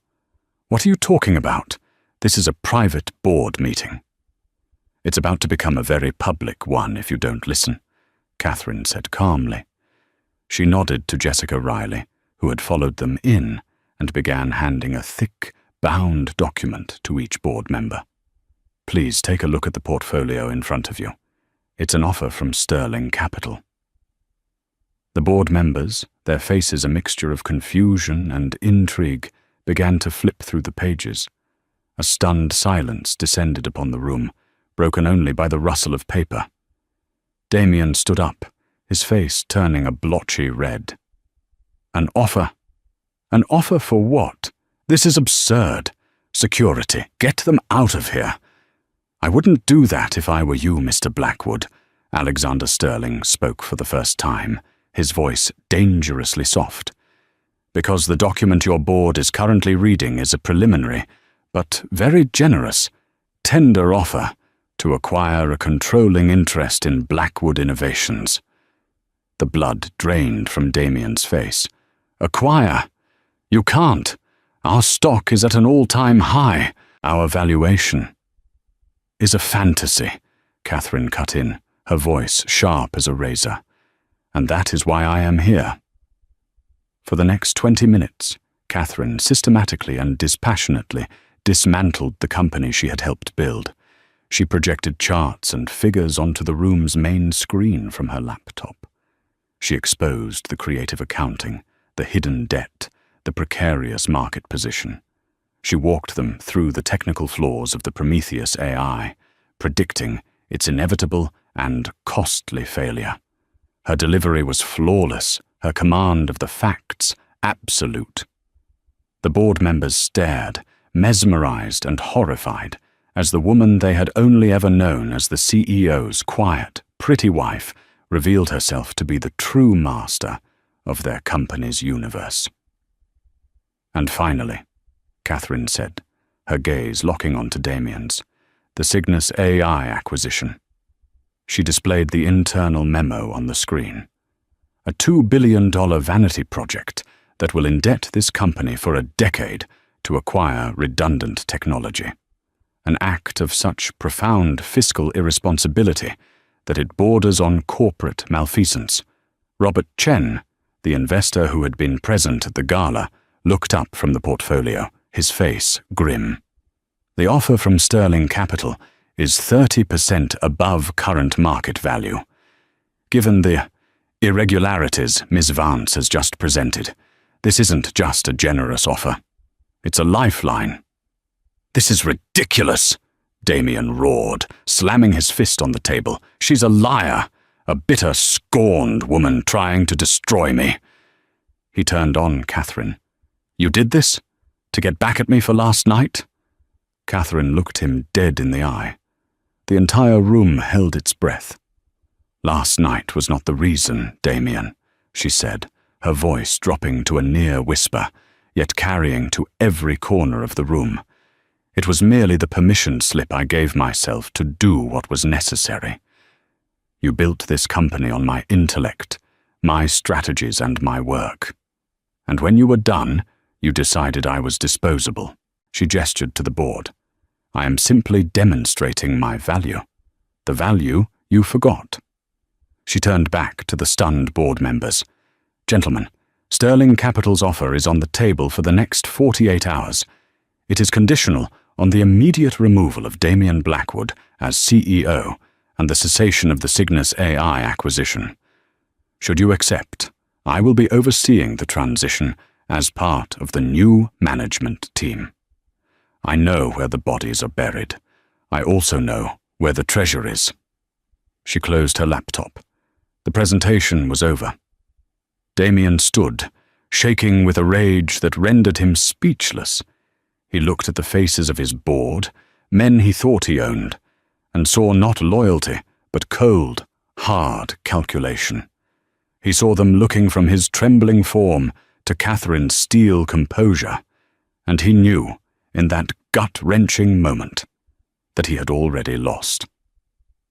Catherine and Alexander Sterling turned and walked out of the boardroom, leaving a bomb of their own making to detonate behind them. The fallout from the boardroom blitz was swift and brutal. Damien's world, once an impenetrable fortress of wealth and power, began to crumble with terrifying speed. He stormed out of the boardroom after Catherine and Sterling, his mind a maelstrom of fury and disbelief. He tried to rally his board, appealing to their loyalty, to their shared history, but it was useless. He was no longer speaking to friends. He was speaking to businessmen who had just been shown a lifeboat as their ship was taking on water. "Damien, be reasonable," Robert Chen had told him, his voice devoid of sympathy. "The woman just proved with data that our stock is overvalued by at least 40%. Sterling is offering a premium on that inflated price. If we refuse, and this information leaks, which it inevitably will, we'll be facing shareholder lawsuits that will tie us up in court for years. She's checkmated you." His first frantic call was to Serafina. He needed her comfort, her validation, her adoration. He found her at her apartment, surrounded by packed Louis Vuitton luggage. "What's all this?" he demanded, his voice strained. "Are you going somewhere?" Serafina didn't look up from a box of jewelry she was sorting. "I'm going to Milan for a few weeks. A new contract," she said, her tone cool and distant. "Milan? Now? I need you here," he exclaimed. "Catherine, she's trying to destroy me. She went to Alexander Sterling." Serafina finally looked at him, her expression unreadable. "I heard.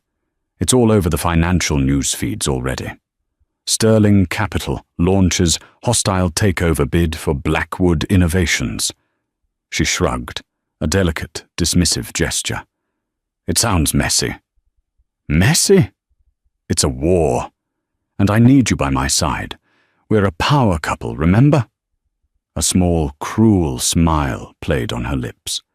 "Damien, darling," she said, her voice dripping with condescension. "We were a power couple when you had power. I attached myself to a rising star, not a falling one. A CEO in the middle of a hostile takeover, with his brilliant wife leading the charge against him. That's not a good look. It's embarrassing." The word hit him harder than the slap he'd delivered to Catherine. Embarrassing. That's what he was to her now. He realized with sickening clarity that he had never been more than a stepping stone, a means to an end. Her affection had been a transaction, and his value had just plummeted. "So that's it? You're just leaving?" he asked, his voice cracking. "Don't be so dramatic," she said, snapping the jewelry box shut. "Think of it as a strategic retreat. Call me when you've sorted out all of this." She brushed past him, her expensive perfume a final, cloying insult. He knew she would never answer his call. The rat was leaving the sinking ship. His next blow came from within his own company. He tried to lock down the company's servers to hide the evidence Catherine had presented, but it was too late. He received a call from Marcus Thorne. "Marcus, I need you to initiate a digital lockdown. Erase the R&D logs from the last 6 months. Shred the quarterly variance reports." "I can't do that, Damien." Marcus's voice was firm, laced with a new kind of confidence. "What do you mean you can't? I'm still the CEO of this company. You work for me." "No, Damien, I work for the company, for the shareholders. And right now, the best thing for this company is a smooth transition of power," Marcus said. There was a pause. "I've already provided Ms. Vance and Mr. Sterling's legal team with the supplementary data they requested. The server logs, the internal emails, all of it.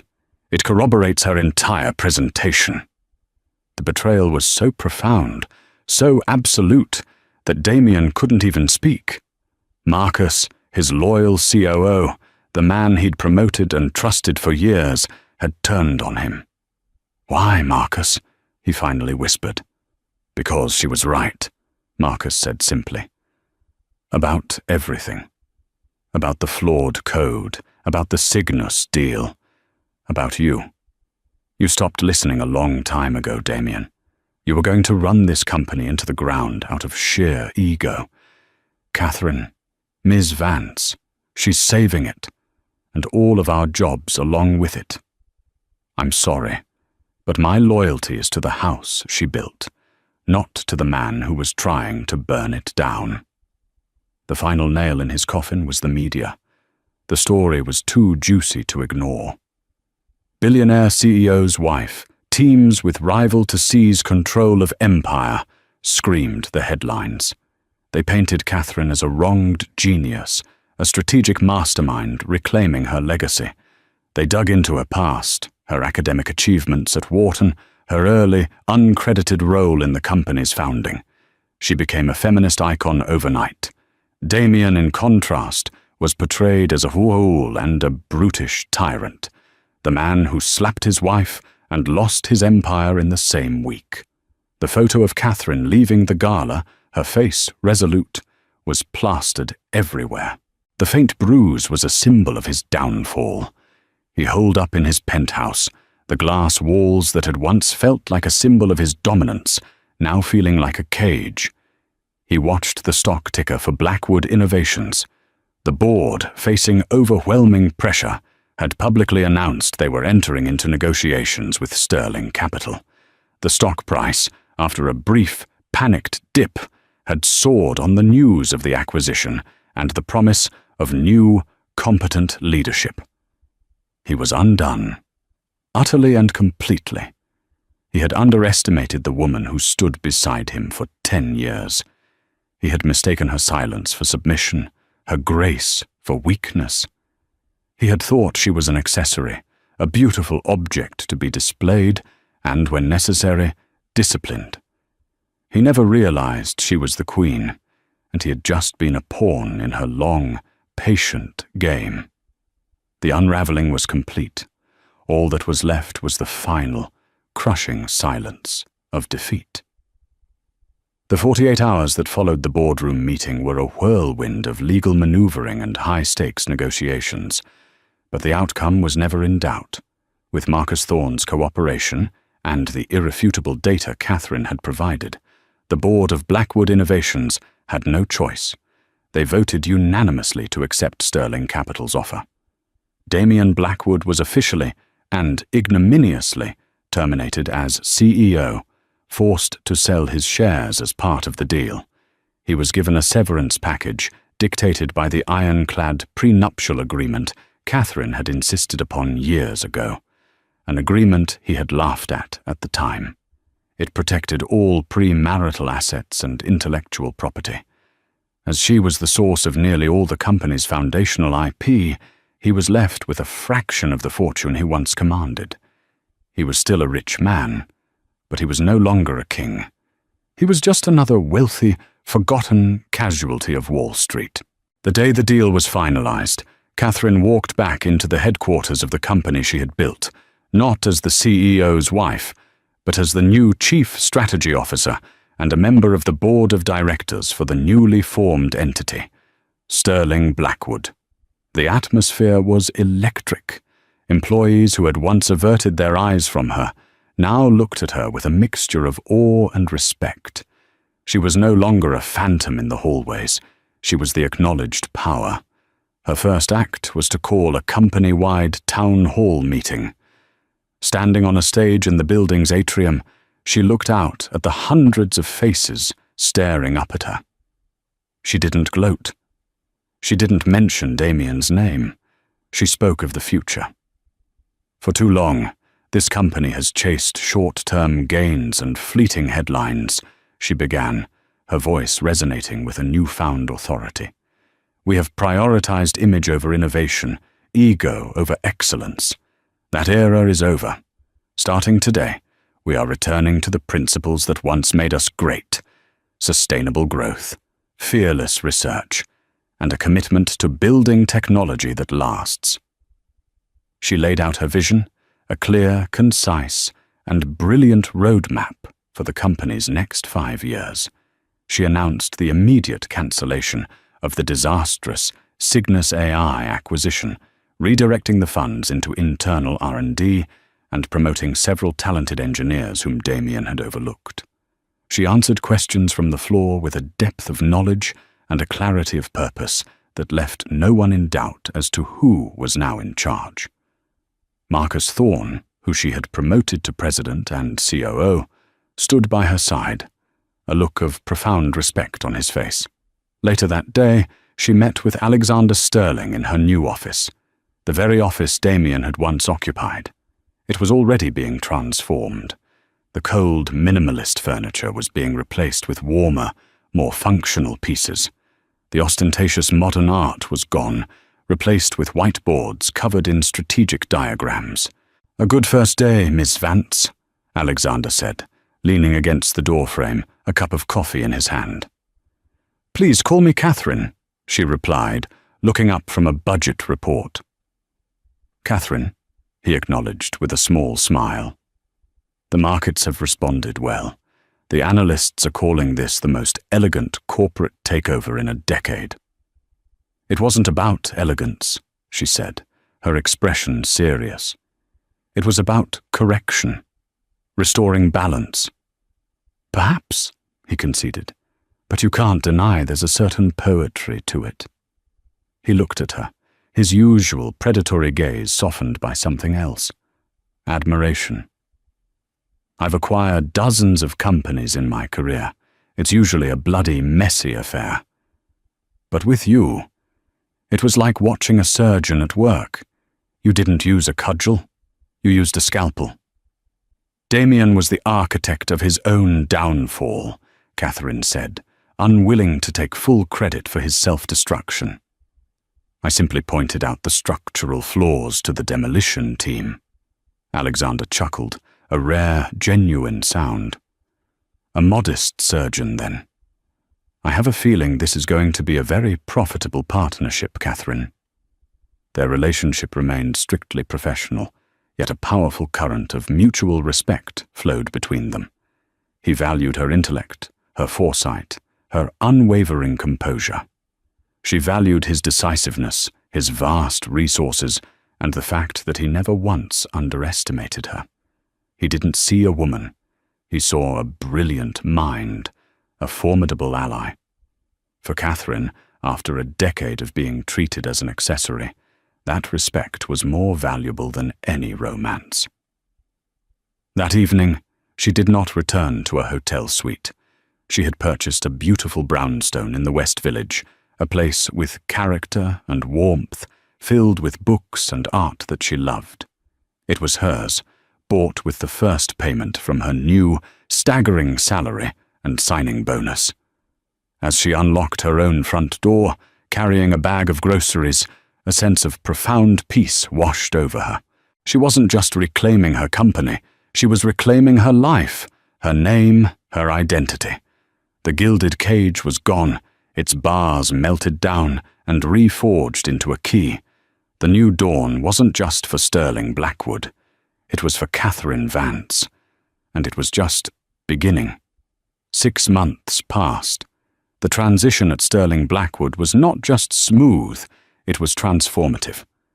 Under Catherine's strategic guidance and Marcus's operational management, the company flourished.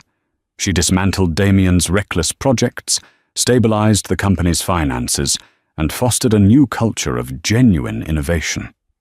The flawed Prometheus AI was scrapped, and a new, more stable and powerful version, codenamed Phoenix, was already in development. Built on the solid foundation of her original architectural plans, the company's stock price didn't just recover, it reached unprecedented new heights. Catherine Vance became a legend in the business world. She was the subject of a glowing cover story in Forbes magazine, titled "The Architect: How Catherine Vance Rebuilt Her Empire."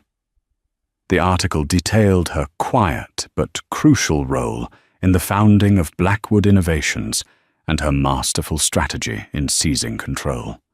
The accompanying photograph was of her in the new boardroom, poised and powerful, with Alexander Sterling looking on with clear admiration. She was no longer defined by her relationship with Damien. He was now a footnote in her story. Her relationship with Alexander had deepened into a formidable professional partnership and a quiet, budding friendship. They were intellectual equals who challenged and respected one another. There were hints of something more, shared dinners that lasted for hours, conversations that strayed from business to art, philosophy, and their pasts. But they were in no rush. For the first time in a long time, Catherine was building something for herself, on her own terms, and she was savouring every moment. One crisp autumn afternoon, Damien Blackwood sat alone at an outdoor cafe in a quiet, forgotten corner of Soho. His world had shrunk dramatically. The sycophants and hangers-on had vanished along with his CEO title. His invitations to galas and exclusive parties had dried up. He was a social pariah, a cautionary tale whispered about at the very events he once dominated. Serafina had never called. He'd seen her once, photographed on the arm of a much older, much richer European industrialist. She hadn't even given him a second glance. He was scrolling through the news on his phone when he saw it. The cover of Forbes. He stared at the image of Catherine, his Catherine, looking more regal and confident than he had ever seen her. He read the headline, "The Architect." The word twisted in his gut. He read excerpts from the article, quotes from Marcus Thorne praising her vision, from industry analysts lauding her genius, from Alexander Sterling calling her his most valuable asset. There was a small, bitter paragraph about him, describing him as the ousted founder whose aggressive but reckless leadership had nearly ruined the company. He was the villain in her heroic tale. As he sat there, a wave of cold, hard clarity washed over him. He had never truly seen her. He had seen a wife, an assistant, a reflection of his own success. He had never seen the brilliant, formidable woman who had been standing beside him all along, holding up the pillars of his kingdom. The slap had not been a show of strength. It had been an act of catastrophic weakness, the desperate lashing out of an insecure man terrified of the power his wife quietly wielded. He looked up from his phone just as a black town car pulled up to the curb across the street. The rear door opened and Catherine stepped out, followed by Alexander Sterling. They were laughing about something, their heads close together. They were heading into a renowned art gallery. She looked radiant, energized, free. She didn't see him. He was invisible to her now, a ghost from a past life she had shed completely. He watched as Alexander held the gallery door open for her, the gesture one of casual, genuine respect. As she passed through the doorway, she turned and gave him a smile, not the practiced, polite smile she had worn for a decade as Mrs. Blackwood, but a real, brilliant smile that lit up her entire face. Damien felt a profound, aching emptiness that had nothing to do with money or status. It was the realization of what he had truly lost. He hadn't just lost a company. He had thrown away the one person who had seen greatness in him and had dedicated her own genius to making it a reality. He had shattered the most valuable thing he ever had, not with a single slap, but with 1,000 cuts of ego and neglect. He was left with his diminished fortune and his cavernous, empty penthouse. She had the company, the respect of her peers, and a future she was building for herself. The final reckoning was not a dramatic confrontation or a shouted argument. It was this, a quiet, undeniable truth settling upon him in a lonely cafe. He had slapped his wife to please his mistress, and the next day she had arrived with an army and calmly, methodically, taken back the world she had built, and he had no one to blame but himself. And so, Catherine Vance's story becomes a powerful lesson in value, respect, and the quiet strength that so many people underestimate. It's a reminder that the silent partner in the room is often the most powerful, and that true strength isn't about raising your voice or your hand, but about knowing your worth and having the courage to claim it. Damien Blackwood thought he was breaking his wife, but he only succeeded in breaking the chains that held back a titan. She didn't seek simple revenge. She sought reclamation, building a brighter future from the ashes of a painful past. What did you think of Catherine's incredible transformation? Was her boardroom takeover the ultimate power move? Let us know your thoughts in the comments below.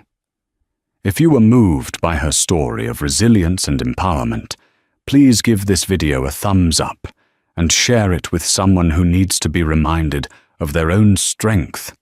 And of course, for more compelling stories like this, make sure you hit that subscribe button and ring the notification bell. You won't want to miss what we have coming next. Thank you for listening.